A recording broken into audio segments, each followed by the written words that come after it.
حریم خان نارد کراچی بھارت میں حیدرآباد دکن سے 7 میل دور کولگندا نامی ایک شہر ہے جہاں ایک کسان اپنے کھیتوں میں بیج بو رہا تھا۔ صبح کا وقت تھا، علاقے کا نواب سیر کرتا ہوا وہاں سے گزرا۔ کسان کو محنت سے کام کرتے ہوئے دیکھ کر نواب نے سوچا کہ کسان سے اس کی خیریت دریافت کرنی چاہیے۔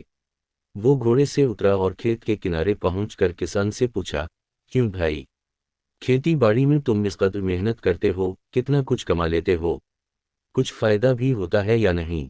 کسان نے سر اٹھایا اور نواب سے کہا، فائدہ کیا جناب، فصل کٹنے کے بعد اس کے 4 حصے کر لیتا ہوں۔ نواب نے پھر پوچھا، اچھا تو ان 4 حصوں کو خرچ کیسے کرتے ہو؟ کسان نے جواب دیا، ایک حصہ تو حکومت کے ٹیکس میں چلا جاتا ہے، جاری ہے، دوسرا حصہ قرض چکانے میں ختم ہو جاتا ہے، تیسرا حصہ ادھار دیتا ہوں اور باقی چوتھا حصہ یوں ہی لوٹا دیتا ہوں۔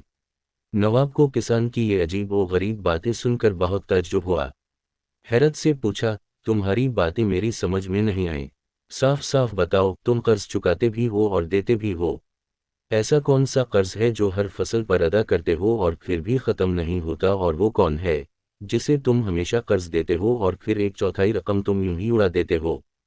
کسان نے جواب دیا، جناب، بات دراصل یہ ہے کہ میرے والد نے ایک ساہوکار سے رقم ادھار لی تھی، والد کے مرنے کے بعد اس کا سود میں ادا کرتا ہوں، ایک حصہ ٹیکس دینے کے دوسرا حصہ یہ ادا ہو جاتا ہے، اور تیسرا حصہ کسے ادھار دیتے ہو؟